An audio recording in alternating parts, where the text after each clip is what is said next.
Hello, friends. Welcome, everyone who's kind and curious. Today, we're going on a journey inside the human body to discover what really happens when you stop eating. Step by step, day by day. I created this video to give you the full picture, from a first missed meal to an entire month without food. All the changes, all the risks, and all the possible benefits. So you'll never have to search for this information again. Day 1. At first, your body still runs on the food you ate yesterday.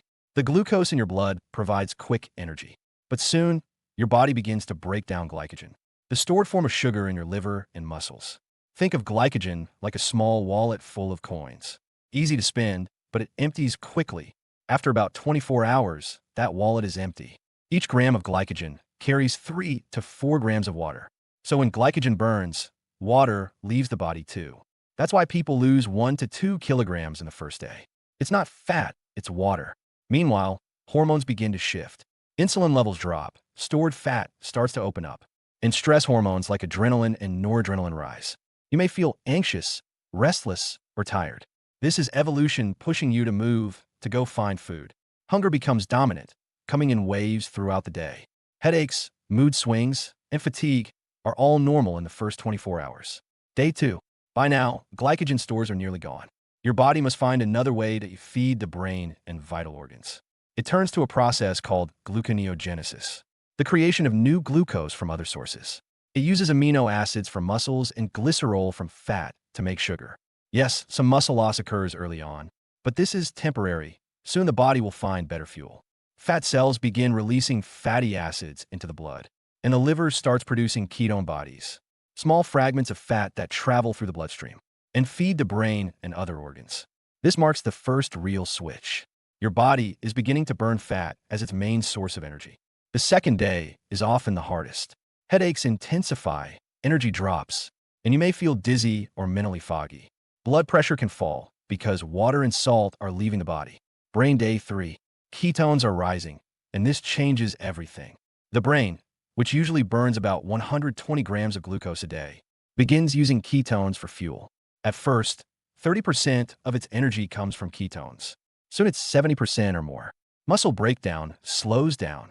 The body has found a new, efficient energy source: fat. This is why a person can survive for weeks without food. You may experience the so-called keto flu: fatigue, dizziness, body aches, or a fruity smell in your breath. That's acetone, one of the ketones leaving through your lungs. At this point, the body is officially in ketosis. The sugar bank is closed, and the fat reserves are open. Fire days 4 to 7. Now you're fully in ketosis. Glucose is no longer the main fuel. The liver converts fat into ketones, and the brain runs almost entirely on them. Muscle loss slows down dramatically. Hunger fades. Many people even describe a strange calmness or mental clarity. But there are side effects: weakness, dizziness, and muscle cramps, due to low electrolytes, sodium, potassium, and magnesium. By the end of the first week, the average person loses 4 to 5 kilograms. First from water, then from real body fat. Inside your cells, a unique process begins: autophagy, where old and damaged proteins are broken down and recycled. It's like a deep cellular cleaning. Hourglass not done days 8 to 14. After a week, your body runs almost entirely on fat. But now your metabolism starts to slow down. By day 10, it's down by about 7%. By day 14, 13 to 15%. Your body learns that this is not temporary. It needs to conserve energy. You may feel cold, weak, and tired. Hormones confirm this shift. The thyroid hormone T3 drops by 50%, and leptin, the satiety hormone, also falls. Weight loss continues, but slower, about 300 grams per day, mostly fat. Meanwhile, vitamin reserves are running low, especially vitamin B1, thiamine, and vitamin C. However, inflammation decreases, insulin sensitivity improves, and growth hormone helps preserve some muscle. Warning days 15 to 21. 2 weeks in, now fasting becomes survival. Metabolism is down by 20%.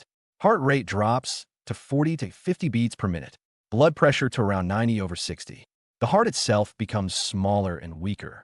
Any imbalance in potassium or magnesium can cause a fatal arrhythmia. The immune system is shutting down. Wounds heal slowly, and infections become dangerous. By the 21st day, you've lost around 15% of your body weight. Cheeks are sunken, ribs are visible, and muscle mass is noticeably reduced. Fatigue, apathy, and irritability take over. Sleep becomes restless. Your body is alive, but just barely. Skull days 22 to 30. Now each day without food is a serious risk. By day 30, most people have lost about 20% of their body weight. Muscles waste away. Fat reserves are nearly gone. The body begins consuming its own proteins, enzymes, tissues, even parts of organs. Just to survive, the skin turns pale, dry, sometimes yellowish. A thin layer of fuzz called lanugo appears, the body's last attempt to stay warm.